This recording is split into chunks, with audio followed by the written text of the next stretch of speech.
Pada perayaan festival kembang api, kebetulan Wangko mengajak Rea jalan berdua, sedangkan Furuya apes karena disuruh menjaga Darin yang tengah tepar karena mabuk.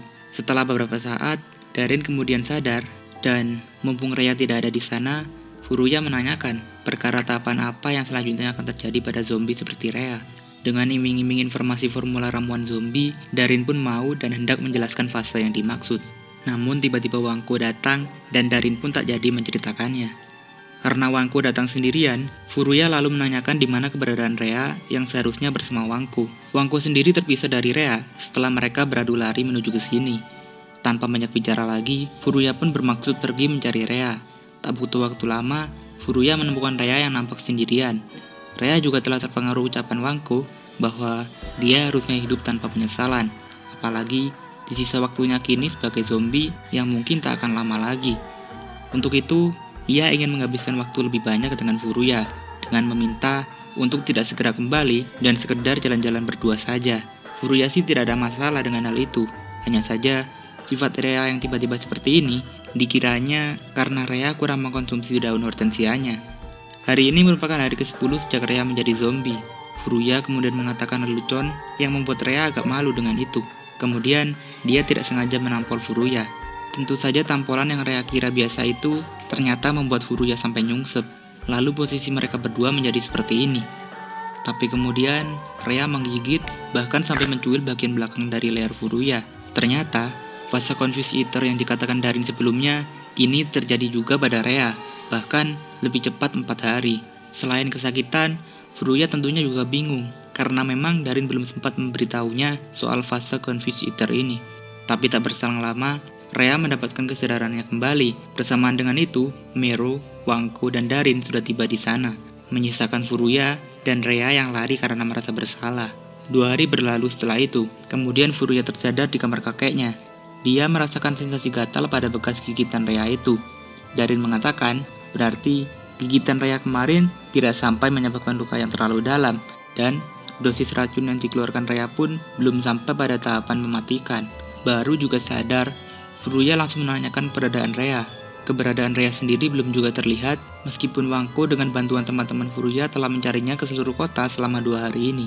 Melaporkannya pada polisi pun percuma, karena itu membutuhkan persetujuan keluarga Rea. Sedangkan kita tahu, ayah Rea tengah keluar negeri dan ibu tiri Rea sama sekali tak peduli pada Rea.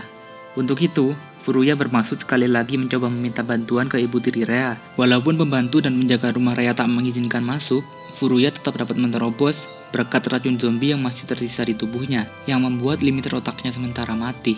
Nyatanya, saat tiba di hadapan ibu Rea, semuanya tidak berguna. Wanita bernama Arya itu sama sekali tak menganggap Rea dan tak peduli jika Rea mati sekalipun. Lalu, berharap ada petunjuk yang berguna, Furuya kemudian pergi ke kamar pribadi Rea. Setelah mengamatinya, Furuya lalu menemukan sebuah botol dengan sisa ramuan yang pernah ia buat sebelumnya. Tentunya, dengan itu juga Rea berubah menjadi zombie. Sekilas, terlintas ingatan saat mereka pertama kali bertemu dulu. Lalu, dari pengalamannya menonton film zombie, Furuya teringat bahwa zombie akan cenderung mengambil atau melakukan hal-hal yang merupakan kenangan terakhir saat mereka hidup. Untuk itu, Furuya pergi ke tempat terakhir sebelum kematian Rea. Di sebuah reruntuhan gedung inilah Furuya mencari Rea. Setelah cukup lama mencari dan berteriak-teriak, kemudian dia menemukan Rea di dalam sumur mati dengan kondisi Rea yang basah kuyup dan tubuhnya terantai. Dalam ingatannya sebelum berakhir di sumur ini, Rea nampak linglung. Setelah menggigit Furuya, antara rasa bersalah ataupun rasa bahagia karena efek dari Confuse Eater-nya. Dengan pikiran manusianya yang masih tersisa, karena tak ingin ada orang yang menjadi korbannya lagi, Rea lalu merantai tubuhnya sendiri dan masuk ke dalam sumur itu. Dan inilah dia sekarang. Furuya lalu membawanya masuk ke dalam reruntuhan, sembari menghangatkan Rea dengan jaketnya. Rea bilang, dia tidak mau lagi kembali ke rumah Furuya. Selain karena dia tidak ingin merepotkan, dia juga tidak ingin membahayakan orang-orang di sekitarnya lagi. Dia juga menjelaskan sendiri, kemungkinan sifat kemanusiaannya akan hilang seiring waktu, dan mungkin saja bisa memakan Furuya saat Furuya lengah. Furuya yang memang maniak zombie malah menyikapi dan menyuruh bersikap santai saja soal itu. Baginya, merupakan suatu kehormatan untuk digigit zombie. Stres. Namun, tak seperti manusia yang harusnya berdegup jantungnya saat merasa disukai, Furuya malah mendengar dengkuran perut Rea. Bak, perut yang tengah kelaparan dan mendambakan makanan. Tiba-tiba Rea juga bilang, hasratnya untuk memakan Furuya kini semakin kuat. Berselingan dengan itu, tiba-tiba ada kilat yang menyambar, yang dari kilat itu kemudian terjadi kebakaran kecil. Tentunya, Furuya mengajak Rhea untuk segera keluar dari sana. Namun, Rhea malah menjadi seperti ini. Beralih ke rumah Furuya, Wangko tidak sengaja melihat kakek dan Darin di kamarnya. Yang tak lain, mereka berdua nampak tengah menonton Furuya dan Rhea melalui peralatan canggih yang telah ditanam Darin di tangan Rhea sebelumnya. Nampak, fase Confuse Eater yang kini telah sampai pada tahap Predator tengah terjadi pada Rhea. Darin dengan santainya mengatakan, mungkin ini bisa jadi akhir hayat mereka berdua. Furuya dimakan Rhea, dan Rhea akan terbakar api. Karena itulah dia mendapat tamparan dari Wangko. Wangko menanyakan lokasi itu pada kakek, dan berniat sesegera mungkin menuju ke sana. Tiba-tiba, kakek menimpali dan mengatakan akan ikut ke sana. Katanya, dia tidak ingin ada korban lagi. Kembali ke Furuya, dia rasa racun Rhea yang sebelumnya telah hilang sepenuhnya. Tentunya, limiter otaknya pun juga sudah kembali.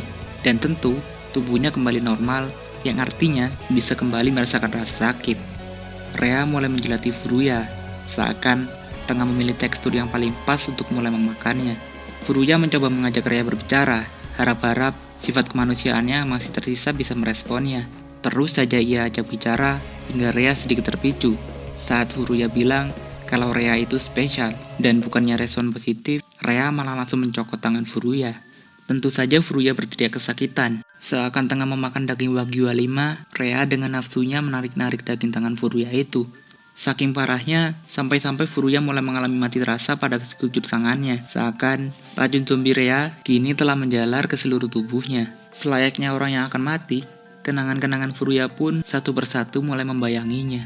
Sebelumnya, Furuya selalu bilang kalau dia hanya tertarik pada perempuan zombie, yang kenyataan sebenarnya dia suka pada Rhea sejak mereka bertemu. Furuya mengungkapkan perasaannya di detik akhir sebelum dia kemudian pingsan. Entah karena perkataan itu atau bagaimana, sekali lagi, Rhea bisa melewati fase Confuse Eater dan mendapatkan sifat manusianya kembali.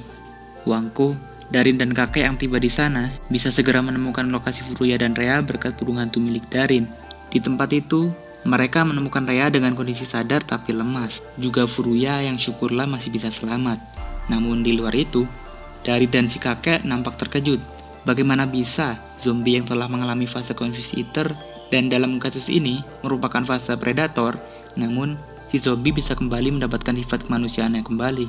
Kata si kakek, hal itu belum pernah terjadi selama ini. Semoga saja Rhea menjadi jawaban untuk semua penelitian yang selama ini mereka lakukan. Untuk chapter 16-20 sampai di sini dulu. Makasih yang udah nonton.